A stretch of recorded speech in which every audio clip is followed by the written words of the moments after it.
And good evening, everybody, and welcome to another episode of Going Nuclear, full blown coverage of the land. I am Ethan Greenberg, and alongside of me is my co host, Madison Delaney. We are presented by Buzzsports CLE, and you can find us on YouTube. Our channel there, it's Going Nuclear CLE 2391. I know that's a mouthful, but you can search for us. I mean, you'll find us. And if you're following us on the social media, Going Nuclear CLE, we are there as well. How are you doing this evening, Madison? I'm hanging in there. I've Thursday been night. a little under the weather this week since like Saturday. I've had a day and a half off of work this week trying to recover. I have too many meetings back to back. I am pretty done for the day, I think. Not COVID allegedly, at least not yet. So we'll see. So excuse my sniffles. We'll try to keep them to a minimum. All right, that sounds good. Well, maybe you're patient zero of the new strain that I'm reading about. And I'm only minorly joking about that because I do see we're going to start getting back into cold and flu season. There's always a new strain, and I just don't think that we're going to eradicate COVID. Um, Unfortunately, it's just going to be something we have to deal with, and you can get a vaccine, you don't have to, whatever.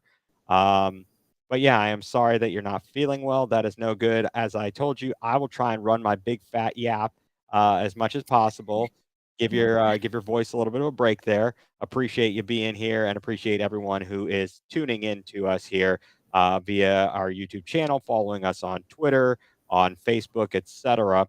Always a fabulous to have everybody along. If you're watching us on YouTube or you're following us on Twitter or on Facebook, please like and subscribe to our YouTube channel. So it was a busy day for the Browns. The last day of training camp officially. They have the preseason finale on Saturday at Arrowhead, 1:00 p.m. kickoff. And then it is a couple weeks to get prepared to take on Cincinnati, September 10th, 1:00, Cleveland Browns Stadium. And early this morning, the Browns waived Kellen Mond. Shortly later, Kevin Stefanski comes up to the podium. I believe Mary Kay Cabot asks him, so essentially, in paraphrasing, is Josh Dobbs the number 2 quarterback? Yes. Yes, he is. Okay, so there we go. So we're like, all right, we're all set. We've got Watson starting, Dobbs is number 2, DTR number 3. In fact, it was such a big topic on the next level, 3 to 6 on ESPN Cleveland.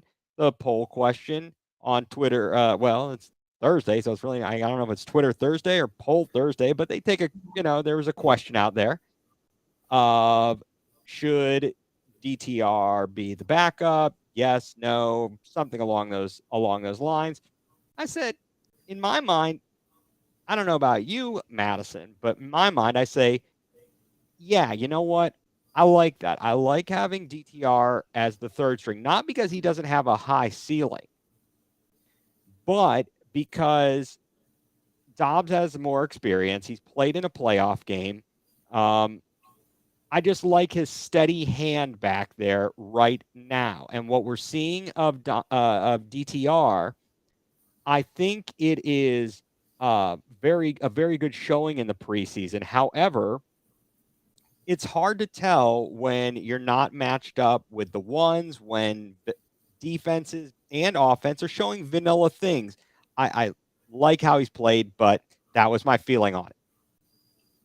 So that's where I'm sitting. I have some dinner. I'm like, all right, I got to run an errand. Come back, say, let me check out the sports news, check out Twitter. What happened? And I'm looking, and they're talking about DTR being the number 2, and then they're bringing back Kellen Mond. I'm like, what is going on? Sure enough, they have traded Josh Dobbs to the Arizona Cardinals. And from what I've read, it's along with our 2024 7th round pick. And in return, we received one of Arizona's 2024 fifth round picks. They currently have 3 picks, one of their own, I believe one that was from Philadelphia and one that was from Houston. And so the first thing and they also then, brought Mon back into the fold, said, oh, okay, man, forget that. Never mind. Just kidding. We didn't waive him this morning. So now you've got Watson, DTR, and Mond as your 3 quarterbacks as of this moment. So first of all, Madison, what's your take on the move that the Browns decided to make a trade, make a move with Josh Dobbs? Was that just a feeling of, hey, we like what DTR has done and we feel confident in him if he's called into duty that he can carry it? Or is it a matter of, look, and I don't want to take credit for this opinion, but I saw an opinion out there that basically if at some point during the season, whether it would be Dobbs or DTR, if either of them got called into duty for long term due to maybe an injury to Watson, we were going to be in trouble. So what say you? Yeah, I think it's a pretty good return for Dobbs, all things considered. Like, I don't think you can reject a deal like that, especially when picks are a little bit hard to come by given the trade for Watson. I don't really feel like he's played particularly well in the preseason so far either. And to your point, like obviously we're, not necessarily top defenses, not anything complex on the defensive side of the ball. Which maybe is worse, I guess, for Dobbs. He obviously played pretty well when he had to step in for us previous. And everybody did nice runs, and he, kind of put his body on the line, that kind of thing. And then, he went to Tennessee. I don't think he even really did very well there for them either. So, I'm okay with it. I'm glad they brought Mond back, not because I think he needs to make the roster. Certain was, okay, are we going to play DTR the whole game in the last preseason game when we only have 2 quarterbacks on the roster now? Like, I don't want that. Give me Mon, let him play in that game, most of the game. Obviously Watson's going to play some, so I assume you'll see like Watson DTR first half and then Mon second half.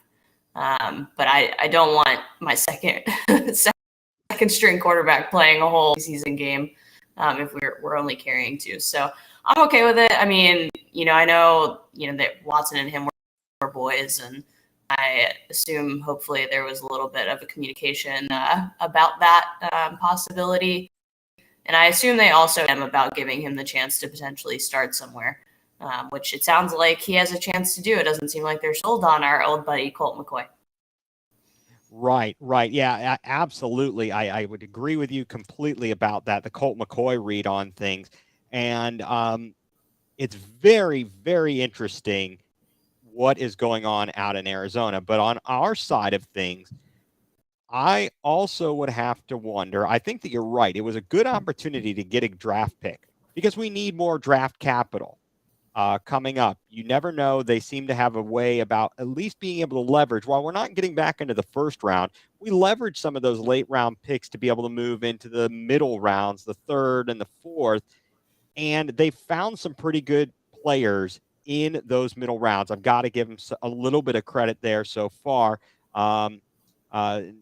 Minus Sans Anthony Schwartz as a third rounder. That might have been a bit overreach there, but that's neither here nor there until he's cut. So do you think that Mond ultimately will stay on the roster, go to the practice squad, and simply be that third quarterback that is there in case of an emergency on a game day, such as, with that new rule put in place? Mm-hmm. I believe for him to do that, he has to be on the roster, though, right?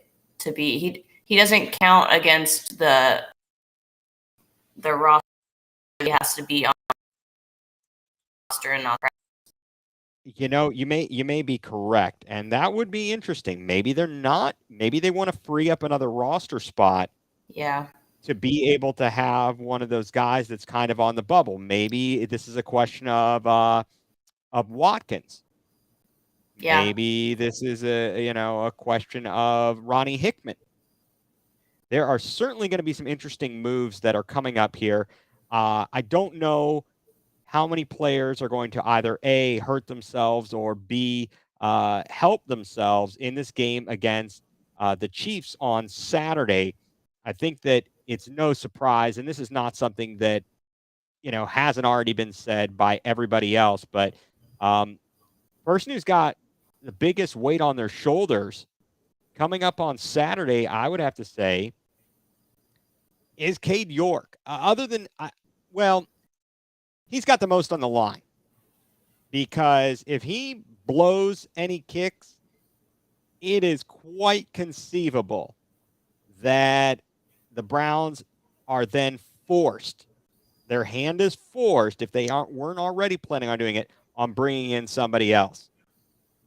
You can't afford to blow games in such a tough division and tough conference this season. We had too many games go awry last year that were close because we didn't have consistent kicking. You don't know how things would have turned out in the New York game if Cade York had made his extra point, because at that juncture, then you're talking about it, instead of being 31-30 New York, you're talking about it being 31-31. Obviously, there was just a collapse of epic proportions from the defense and the special teams when it came to recovering an onside kick, covering receivers, the whole deal. The game against Baltimore, we had the phantom false start call or whatever that was, and you had the ridiculous offensive pass interference call. But nevertheless, he lined up for a kick. It gets blocked. Who knows? But, it obviously was not a good situation. The game against San Diego, misses a kick, chance to win the game. So there were opportunities out there. He makes this kick in Carolina to open the season. And even that kick, looking back on it seems like there was some English on it. It wasn't straight down the middle. It kind of wiggled and waggled and went this way and that way before finally settling between the goalposts. And you just really have to wonder what is going on. Is it, and again, this is talking ad nauseum about to things that other people have already said, but is it in his head, and therefore is it creating a problem with how he's making approaching these shots? Is it using the golf analogy, you go out there, golf every day, and suddenly, just for whatever reason, the minutia, a millimeter off, and you're slicing and hooking? I just wonder. Yeah. It's only going to get harder as you wear it out. The tried and like he makes everything crack. So it'd be nice to get that to translate. And like to the stadium, just have him like I am to practice, just have him kick in the stadium, because like that's where he's got to make kicks at the end. Like I don't care what he makes out in Berea, right? Like he's got to make the kicks in the stadium. So hopefully he gets it together. I went to sleep before he missed those kicks, so I got a good night's rest. Didn't have to worry about it till the morning. Yeah, it's become one of my rituals at this juncture to I'm covering my eyes, I'm sticking my hat over my face, a blanket, as this guy goes to kick. Even on an extra point, I have no faith that this guy can make a kick. Even in a relatively routine kick, I don't have the faith that he's going to be able to make it. It was so appropriate, or you could see it happening as soon as he missed that field goal just wide right and got a reprieve and had a chance to re-kick it. You knew he was going to overcompensate and push it left. Sure enough, there it is. I mean, it's really brutal. I know the other day they were talking that in practice the other day, apparently he did not have such a good day. Even though the other days when he's been on a closer field and people, have been right there, he's been booming them and going perfect and this, that, and the other. I just, for the life of me, can't figure this out. But it was telling that this week Kevin Stefanski did mention the word technique. And so I got to believe they're filming that, and Bubba Ventrone was up there filming him with his cell phone. I got to imagine they're looking at everything to try and figure out what this guy is doing wrong. It is just crazy that he seems to have lost it. I think it's the equivalent of the yips. And I wanted to look this up, and darn it, I forgot it. I should know this. The player in Major League Baseball who got the yips and couldn't throw the ball to first base. Oh, played for the Cubs. Yeah, I cannot remember it for the life of me. But to have that happen, something that you've been trained to do, and all of a sudden you just can't do it when it comes time to the game, that's just crazy to me. So going into the game, the starters are supposed to play 20 to 25 plays. More likely than not, it doesn't sound like Nick Chubb is going to play. And he shouldn't. But Watson's going to play. I don't even know if Garrett's going to play. I suppose we'll find out here over the next day or so and see what's going on come Saturday afternoon. But what do you think is most important for the Browns to show in the time that the starters are out on the field? Is it simply continuity, extended drives? Is it pushing the ball vertically? Because I know that's a big complaint, is that we haven't really seen the vertical game. So I don't know. I obviously want to see when I hear them talking about the operation, that drives me nuts. I know that's important, but that should be basic stuff. I want to see a little bit more than just plain vanilla. Could you throw some sprinkles on there? Preseason, that would be crazy. No, I mean, I see them move the ball down the field. Like I care about scoring touchdown, like the one from a couple games ago when they. I don't really think at the goal line that we would make in a game. I think we have string running back position, and it was like, okay, you get your turn, and people, complained about the play call. Like, you're not handing it off to either of those backs in a regular situation, probably putting the ball in Watson's hand, at least in that situation. And so that where we just pretty easily move the ball down the field is I'm looking for to see a little bit more of, and no bruised ribs for Elijah Moore, please. Yes, definitely. That's of the utmost importance, is getting out of there healthy and playing smoothly as possible. Like you said, moving the ball. Obviously, you don't want to show your 2-point plays all the time. However, if we don't have a kicker, we're going to be running a lot of 2-point plays, apparently. I'd love to see us find maybe we can get like a rugby style kicker or an Australian rules kicker where we drop kick the ball. Because, Tom Brady did that one time where he drop kicked the ball through the uprights. I mean, hey, I'm all for it. Whatever it takes. I don't care, but this is ridiculous to have.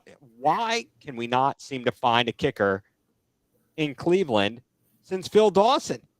Yeah. Somebody tried a kick in practice, and I wish I could remember who it was.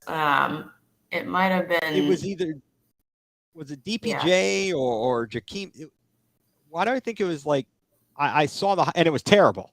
Yeah, so it's not as easy as it looks, of course, but I thought that was pretty funny. It reminds me of, who were we playing? Was it Pittsburgh, where their kicker got hurt and they had like random?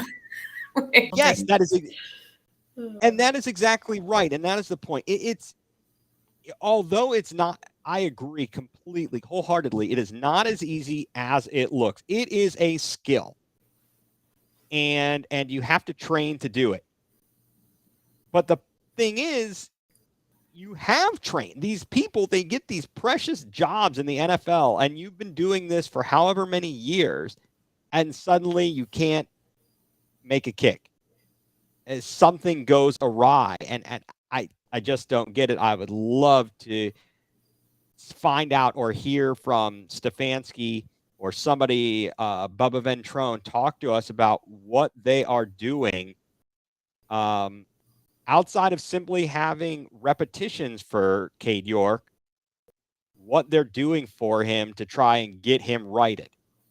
Or if are they at their wits' end? Are they saying to themselves, we got to do something before we lose games, lose jobs, etc.? And they got to make these tough decisions. I don't want to have somebody from the press box, texting them, and we don't need any of that. But yeah, it's kind of crazy. It will certainly be the final cut down to the 53-man roster. Shouldn't be too exciting, really. There's a couple guys who are on the bubble, like we were talking about. You've got your Hickmans, you've got your Watkins.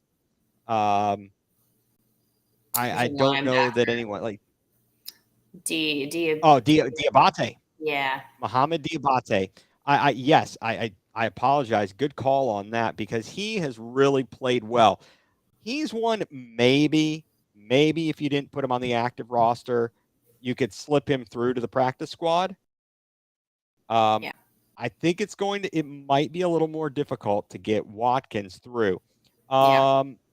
And then, of course, it's going to be a matter of what other teams do and who they waive. That's going to also factor into the roster that we have heading into week number 1 against the Bengals. But a lot to happen. Hopefully everyone plays well on Saturday. We come out of there with no injuries, and we're not scratching our heads and wondering if we're going to be able to compete this season. It shouldn't be a problem. The other big news going on this week in Berea and Cleveland is the restructuring of contracts. So they restructured Garrett, and this is from what I know so far, Garrett Batonio Njoku, and I believe I saw they restructured Denzel Ward. Am I misrecalling that or misseeing that? I don't know if I remember Ward being in there, but I feel like there was somebody else, so it might have been Ward. Right. Well, the point being, everyone is, I don't know, everybody's talking about, what does this mean? What does this mean? Are they going to make a big splashy move? And from everything I've heard from all the people who have a much higher and better understanding of how the salary cap works, it really does point to a little more flexibility next season and going forward, so that you are not so hamstrung by the cap numbers of Deshaun Watson and some of the other guys who have high salaries. However, my theory is that this does allow you to make a move should there be an injury and you want to get some guy who's a free agent, who's just sitting out there, and you need a little money to bring him in, or whatever the case may be. It does give you that flexibility. Whereas when we opened the season, that was not so much the case initially. So that's my theory. And am I off base there? Do you have any insights? Do you know somebody in Berea that could tell us what they're going to do? I do, but not that could tell you what to do. He's just an athletic trainer, so I don't give him all that power. But yeah, I mean, I don't know why like it makes sense to do it now and not like next year or off season, or like that point. You're giving yourself the option should something happen. I know that there's like, well, Aaron Donald might want well at some like maybe you go flash move and like maybe we do if we're like undefeated and we're rolling and they are not and he is up for potential trade. We don't have the asset, I don't think, but you have the cap space if you wanted to try. So yeah, I don't know that there's too much really there's not really any free agents that I would throw a lot of money at right now. Anyways, we do need maybe that third string running back potentially. And I'm sure there will be some casualties of cut day that we may look at. So we'll see how it goes. But yeah, I guess it's not the fun part. It's the roll it over and be practicing for next year, I guess. Right. Well, again, it's I would have to say, as we've discussed, I think we're both on the same page that more likely than not, it's this, holdover, and we need this cap room for next season going into that. But the flexibility is there. Looks like we avoided a major problems with Grant Delpit. He had a heck of a collision with a wide receiver, Jalen Wayne, some guy off the street, I guess. I don't know. And that was yesterday. Had an arm injury. They said it was day to day, and he was back at practice today. So that's good. It is a little bit worrisome that this running back room that you've got Nick Chubb. He hasn't played it down yet, and that's okay. We don't need to be doing that. What happens after him? Are we going to hit the waiver wire? Are we going to be happy? Because it doesn't appear that Jerome Ford is going to be able to go week one. At least that's my impression. I could be wrong, but that's my impression from everything. The fact the guy hasn't practiced at all, and the information is rather that we're getting in the public is a little bit limited. You've got Jordan Wilkins on the roster right now. You've got Felton. I think Felton certainly played well, but is he the type of guy you want as you're serving in the backup role? And it doesn't necessarily appear that way. Does Jordan Wilkins fit that? I'm not so sure of that either. And I really don't know who is out there or who potentially is going to be out there that's willing to come here and on kind of a prove it type deal. Yeah, I did see it that actually be a roster casualty. Fine bringing him back. I don't know if he would want to come back. I don't know what that money would bring him back. Odds has changed, but he's someone that I think we have seen do well with this offensive line. So I'd be with that. Otherwise, it feels like running back is such an interesting and hot topic right now because, top running backs, no one's willing to pay them anymore. It feels like you can slot almost anyone in and they'll do fine. To your point, Felton has looked actually really pretty good. He's like crazy amounts yards per carry, which is good. And he's, maybe not the same type of slot in like alternating series like we did with Hunt last year. And I think it's going to depend a little bit on what they want to do with Chubb. Like, are we taking, just letting him loose and letting him go play like as many he wants to play, you to try to keep him fresh for the end of the game. Depends on I want to approach that. He's in the last year of his contract, I think. Next year, I believe, is his last year. Yeah, so it's going to depend on that. Do we if we call, it's not like he can handle the workload, I don't think, but we're obviously prolonging his career by having him split some time, and obviously keeping him front quarter. So we'll see what. I'm sure someone will pop available that maybe we could snag. But it's obviously got to be the right fit, someone who can potentially, if that's what they're lured to play a Kareem Hunt role. Hunt's still out there, right? Did he sign? He signed. I actually just looked that up the other day. Interesting that you mentioned that, Madison. I was watching my son, watching Jacob play Madden 24. And I'll get back around to that story. So remind me, hold that thought on Madden 24. But in the game, he was playing against the game, as the Browns and playing against the Cardinals, and Kareem Hunt was on the Cardinals. So it made me curious to look that up and say, oh, has he signed anywhere? Sure enough, he hasn't. I do like your thought process and the potential of Dearness Johnson becoming available.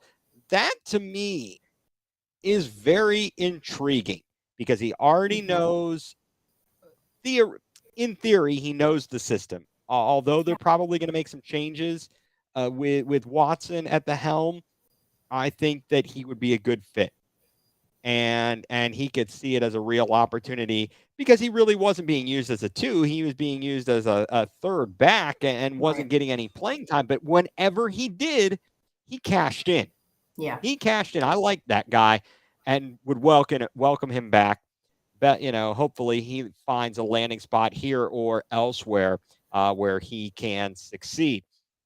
So, completely off the topic of what's actually going on in Cleveland, let me tell you, there comes that day at least for me, and I'm going on my perspective from in a father's life, when you lose to your kids at certain things. Uh-oh. They get physically big enough to beat you at sports. You get old, and it's a tough day. It really is. Okay. But the boy watches all these videos on Madden and plays the game, and I watch him play the computer. And sometimes I will say that what he does defies football logic. And I'm thinking, okay, yeah, no big deal, whatever. I go to play this kid, and he just kicked the snot out of me. I got beat 24-0. I had one touchdown. It got called back for an ineligible man downfield. And it wasn't like I used a slouch of a team. I was using the Chargers. I thought, okay, they'll be pretty good. My boy, he had it figured out, and he knew what to do. All of a sudden, I'm going back, looking to pass, and he's sacking me. It was brutal. It was brutal. I am, yeah, he's got my number in that game. He did it on the prior version of Madden that we have. He beat me up on that a couple times. It is not looking good for dear old dad when it comes to video games. I am outmatched. Maybe I could win at a matchup of Galaga. Maybe Miss Pac-Man. I could do all right on that. But yeah, it was a tough day. So looking around, just while we're still in the football conversation, talking Browns, I keep thinking about the AFC North. And the obvious pick to win the division is the Bengals. And I have no problem with that. Then most people after that would say Baltimore. Lamar Jackson and company, all this great stuff. And it really seems like it's been a toss-up between Cleveland and Pittsburgh not by local media, but maybe on a national stage there was some question. People shouldn't sleep on Pittsburgh is where I was going to go with this. Because when all else fails, even with crappy quarterbacks, an aging Ben Roethlisberger, Mason Rudolph, Mitch Trubisky, now Kenny Pickett, they still manage to finish above 500. And when you have a good coach, a la New England, with Belichick, even under crappy circumstances post Tom Brady or when Tom Brady got injured, he can coach the heck out of these guys. And I'm not going to be the guy who's constantly bashing Pittsburgh and Kenny Pickett and saying, oh, he's got small hands, blah, blah, blah, blah, blah, because I'm not going to turn a blind eye to them. I think that they can be troublesome. Maybe they're not at the top of the division, but until I see them just completely fall off a cliff, I'm not going to count them out with that coach and the approach that they have on that defense. TJ Watt is just a monster. Um, and if they get any kind of decent quarterback play, they're going to be all right. I hear that apparently Kenny Pickett is mopping up in Atlanta against their sorry team. But that being said, the proof is in the pudding there, and the results. Am I missing something there? No, I don't think so. I watched some of Pittsburgh's last preseason game. I forget who it was against. Somebody good, Buffalo maybe. And I mean, Kenny Pickett did look pretty good. I mean, obviously, to your point, again, preseason, very fences, all of that. I'm a little bit to see what their running game does. I don't know that they have much of one. I mean, they have Najee Harris, obviously, but he struggled a lot last year. So we'll see, because you obviously need some sort of. I mean, to your point, when you are always finding a way to at least get to 500, despite some of the stuff that you've gone through and injuries. I mean, they lost TJ Watt for a good portion of the year last year, I think. You can't just sweep them under the rug like they're not there. And especially when we have not ourselves proven to do much of anything. So it's one of those things you gotta to be about it. Don't just talk about it. So hopefully they prove it, and we're not last again. I would like to not last for once. Well, it's just what's crazier is that I mean we've never won this division since the North since we came back in 1999. So it's a tough task. I think it's one of those things. It takes a while to break through, and once you break through, then maybe it's not such a big deal. In other AFC news, North, it was nice to see the Ravens lose a preseason game, because I was quite frankly getting tired of hearing about a preseason win streak. I don't care whether they were trying, not trying, so on and so forth. It was just kind of, to me, irrelevant winning in the preseason, because the Browns prove you can go 4-0 and then go 0-16 or 1-15. Yeah. So that shows how little importance the actual results are in the preseason game. I think it's maybe it's more of a pride thing. Sometimes they talk about and reflect on the game, the Hall of Fame game the Browns played in '99, and how much emphasis that front office put on winning that game. And other than those few unique moments, you don't see that very much. One of the things that I don't know if we got around to, but I was saying to you earlier, uh, the Cardinals looks like they're tanking, and it's questionable. Like you said to me, didn't they just pay Kyler Murray? And you're right, they did.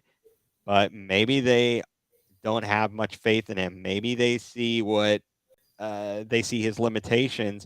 Could they be trying? They've got a crap ton of picks. They've got Houston's pick. They've got their own pick in the first round. They've got 3 third-rounders. I looked; it was incredible the amount of draft capital they have.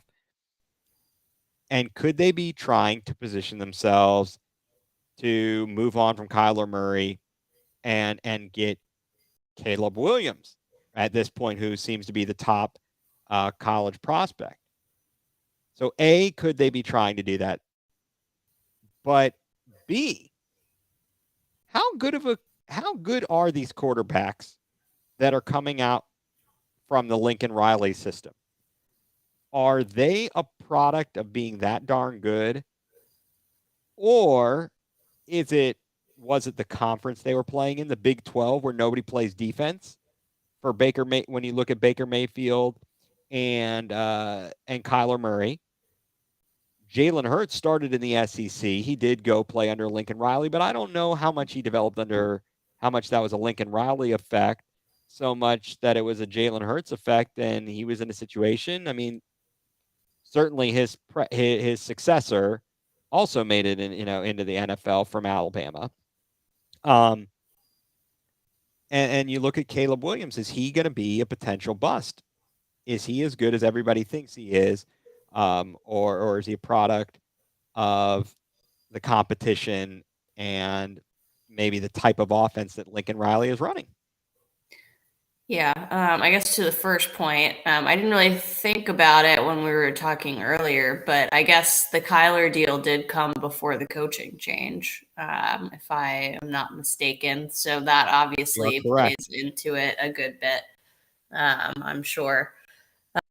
Um, as far as the quarterbacks that he develops, I guess I am always wary of anyone that people are like, can't miss, gonna be great, top prospect. Like, I can never trust it. Maybe that's a bit like the Browns taking swings at quarterbacks that never panned out. And that's my trust issue that I developed from that.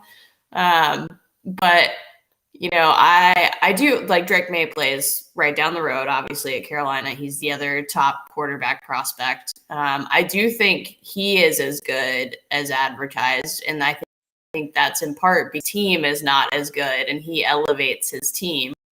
Um, I guess we're not getting the conference realignment right this year. We're not involved. Correct. Not this year. It'll start next year when you've got all the craziness with all the schools from the Pac-12 going to the Big Ten, and schools moving over to the SEC from the Big 12. I mean that's a topic for another day. That Yes, that that is true. ridiculousness. That is true. I just people that get hyped up so much. I tend to say I want to maybe take a second to think about that. I don't trust it when everyone's all in on one particular person. Like same thing with like Bijan Robinson, right? But like everybody that first round in dynasty draft, and I was like, I can't be the one to take it. I traded it for like 3 extra first round picks because I was like, and that was probably me because I don't have a, but he could end it. So that's just how I feel.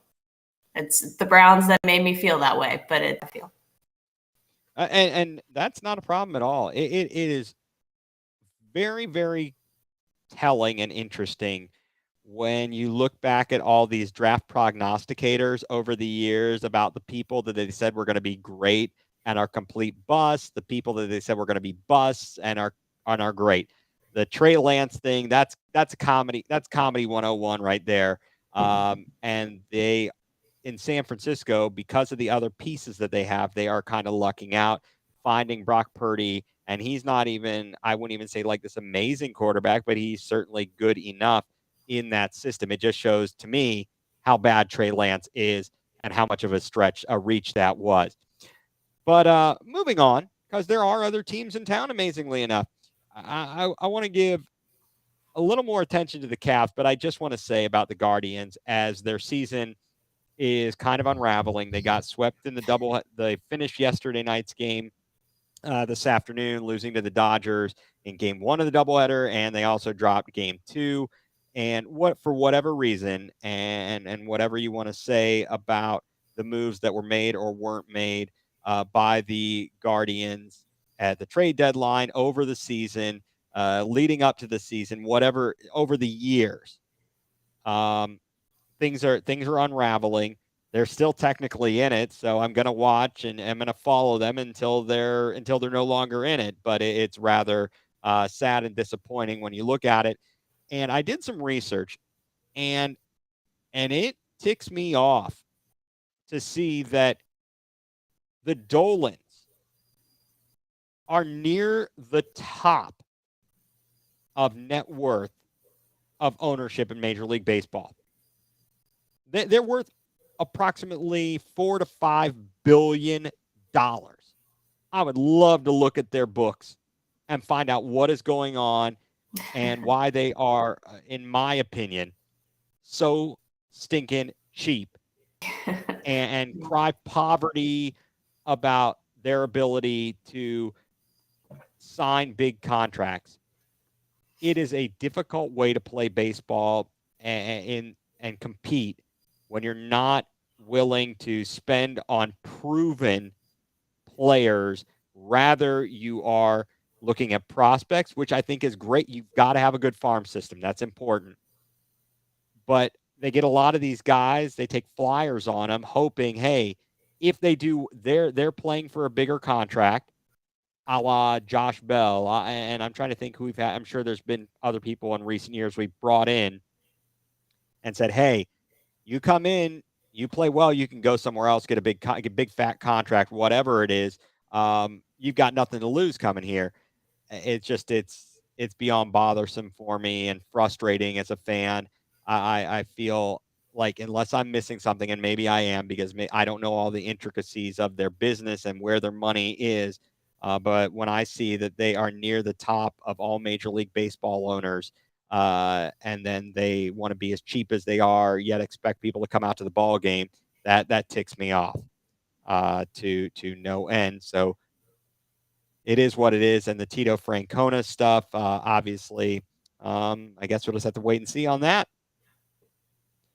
TBD. But moving on to happier things. How about them Cavs?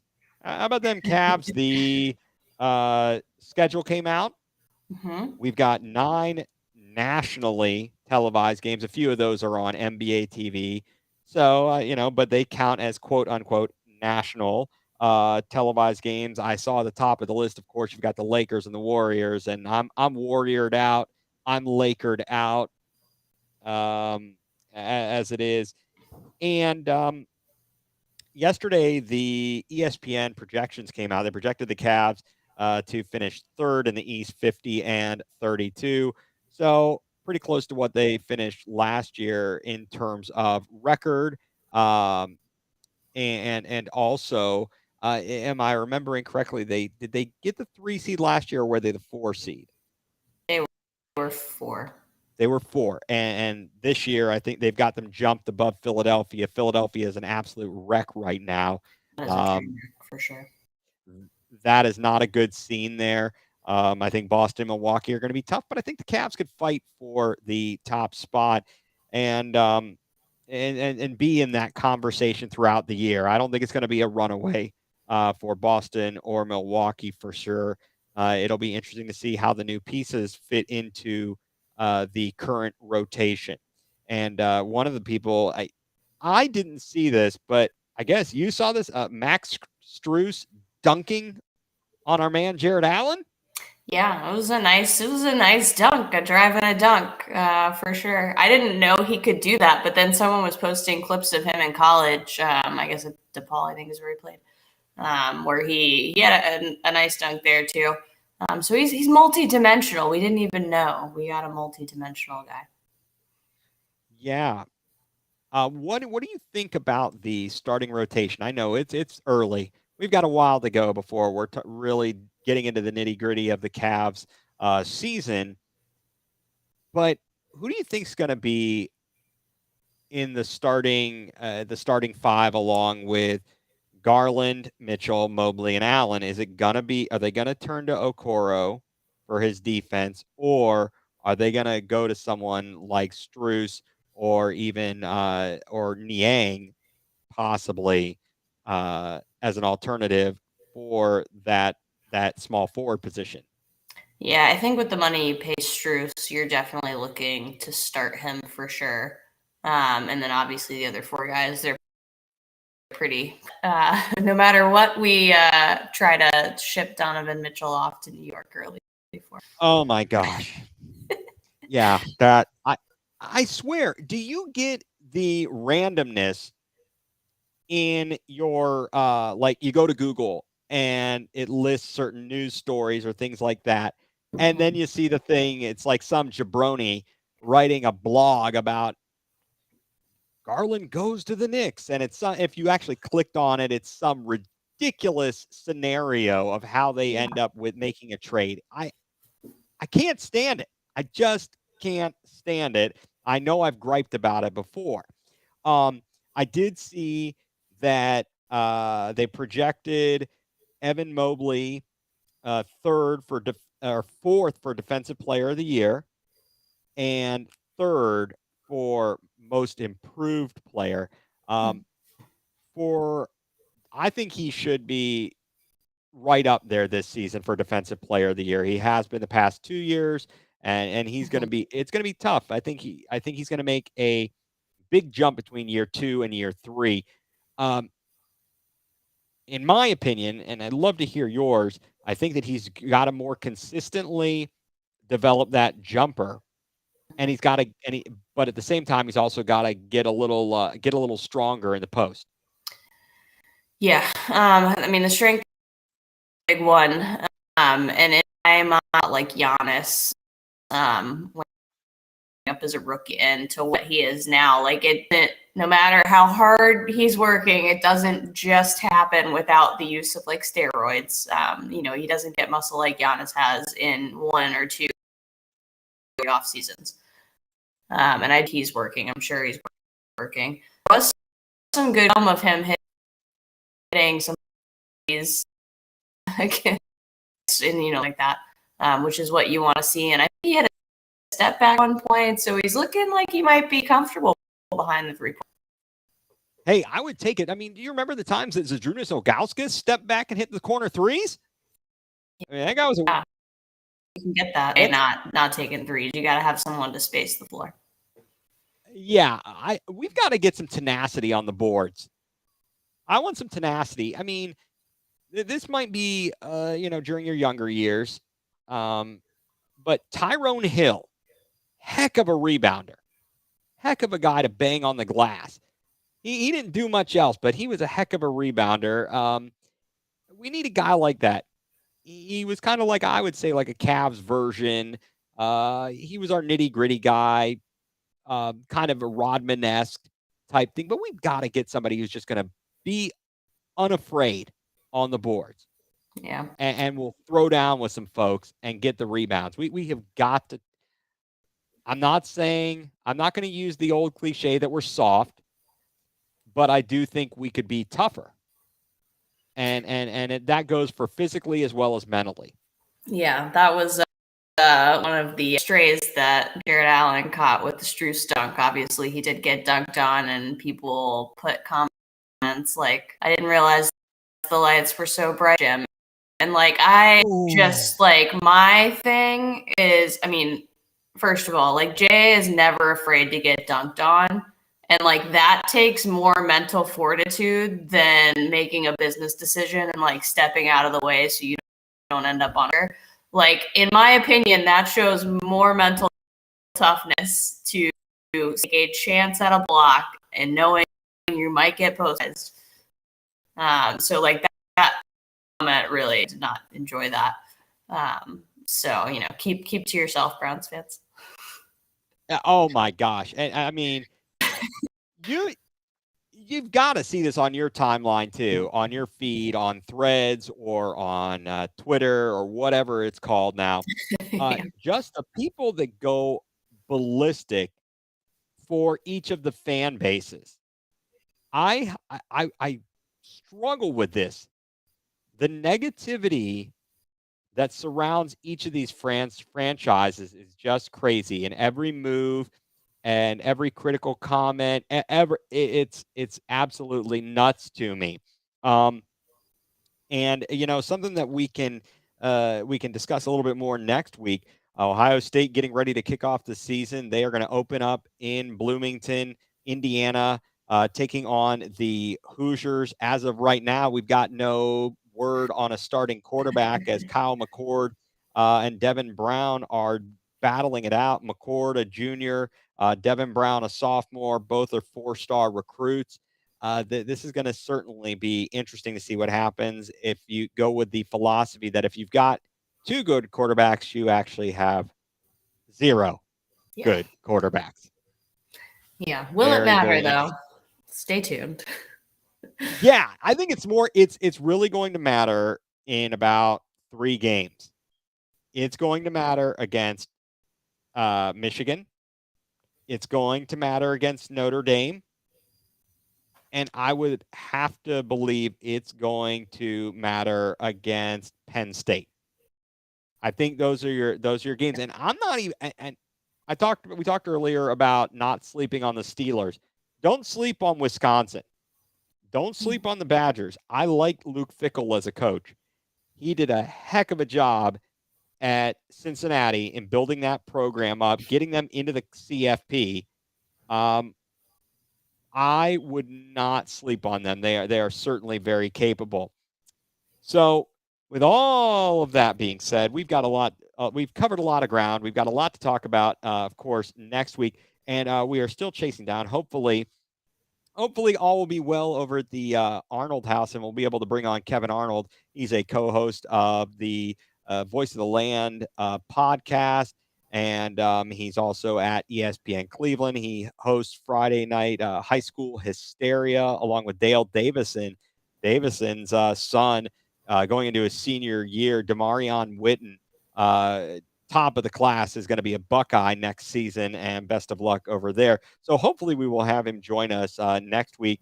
And he's got a lot. He's done a lot. He can give us some little bit of a Cleveland Crunch update.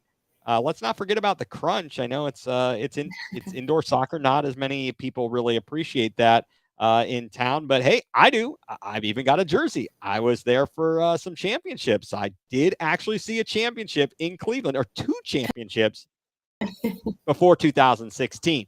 And with that, why don't you tell us this week what has you going nuclear?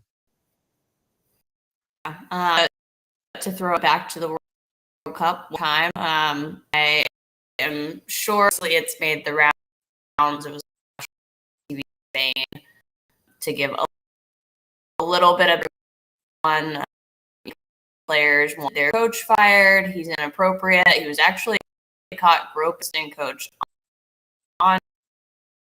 I believe I heard a rumor, and I can't validate that this is sure, but that they're not allowed to lock their doors when they travel and they're in camps and stuff, which does not suggest that good things are happening.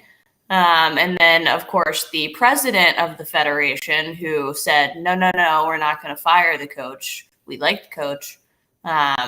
Obviously kissed Jenny Hermosa on the lips, unexpectedly, to which she said, I did not enjoy that. He sort of issued an apology.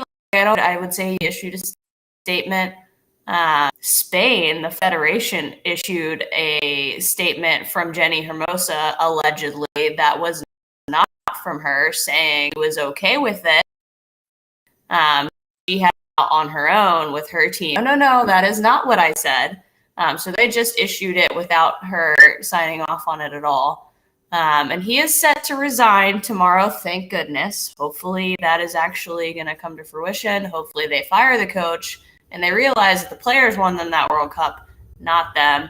Also, side note, very terrified of Spain. They've currently got the U17, U20, and senior team World Cup championships under their belt right now. So they're going to be good for a long time. So the U.S. better find a new coach and get prepared. Wow. That's a lot. And it's a lot. It's a lot. That really is a sad. Sorry, I have one more thing. I can't forget to throw in the president of FIFA either, who said, quote, women should pick the right battles. Number one. Number two, he said that the doors are open. We just have to push. And we as women need to tell them as men what to do and show them the way, as if that hasn't been what they've tried to do forever. Meanwhile, they gave just an hour World Cup this year, and it nearly made $1 billion for them, which is the first time the Women's World Cup has ever been in the green. So give what you give the men, and I'm sure the return will be very close to the same. So I cannot forget that FIFA president either, because really painful to listen to. And we'll just find if we're pushing on the right, I guess. Wow. Yeah, wow. It was a lot. It was a good World Cup, but it's how far we have to go. Yeah, definitely. That kind of throws a little bit of an unfortunate shade on the success of the World Cup, the whole thing with the Spain coach and whatnot, and the comments by the FIFA president. That's really, really sad. And that kind of brings me to what has me going nuclear, or one of the many things that has me going nuclear this week. So in recent weeks, I've seen a thing online, a petition for change.org by a Native American group initials NAGA. They're trying to do a petition to bring back the Redskins name. And they're even doing one to bring back the Indians name, and making this argument that by changing the name, you're somehow even doing more disrespect or not honoring the Native Americans, the Indians. And I'm not so mad if this is a legitimate push to do that. Okay. I think that's within their right. And the argument, there's a discussion to be had about it. Certainly, this is not going to suddenly change these people's minds. The Dolans, the new ownership group in Washington, aren't suddenly going to change the names back. That's a different subject there. But I hear people still on whether it be people I follow or see on social media, or hear them calling into sports radio shows and the voicemails and talking about the Cleveland the Guardians, but referring to them as the tribe and the Indians and this and that and the other, and they're saying it in an angry way. And that's the hill they're going to die on. That's the hill they're going to die on. Is no, you can't change. You needed to stay the Indians forever. We can't do this. We can't, give in to the pressure, and we gave in and all this stuff and all the woke folk and blah, blah, blah, blah, blah, blah. Look, certain things were acceptable in the past. Times change. Meanings of things become different, and you cannot be stuck in your ways. You've got to be willing to adapt, folks. At the end of the day, you can not like the ownership groups, okay? But the guys who go out on the field, they don't care what the name is on the front of the jersey. They're playing for your city. They are playing for their careers. They want to win. They want to do the city proud. They don't give a flying rat's patoozie what the team name is on the front of the jersey. And at some point, you've got to move past that. You really do, folks. Because if you don't learn from history, you're doomed to repeat it. And it's not just about team names. It's about everything we see in society today, with people that seem to be hung up on ideas of the past and are unwilling to look forward and make adaptations. And that is what has me going nuclear this week. So, Madison, I appreciate you toughing it out here, not feeling your best. Hopefully, you'll be able to get some rest this weekend, feel a little bit better, and we'll do it again next week. And we'll have, I'm sure, more exciting news. We'll break down the Browns this weekend, see what roster moves they've made, and hopefully be able to dive a little bit more into Ohio State and see where things stand for the Guardians. They've got a series coming up with the Twins. They got 6 games coming up here in the very near future, so we shall see where that goes. So, Madison, I thank you once again. I bid you adieu. And we shall chat again soon. Thank you, folks, for tuning in to Going Nuclear, full-blown coverage of the land, presented by Buzz Sports CLE. Be sure to check us out on Twitter, on Facebook. Follow or subscribe, like the YouTube channel, and we will be here, and we will talk to you next week. That's all for Going Nuclear, full-blown coverage of the land. Good night.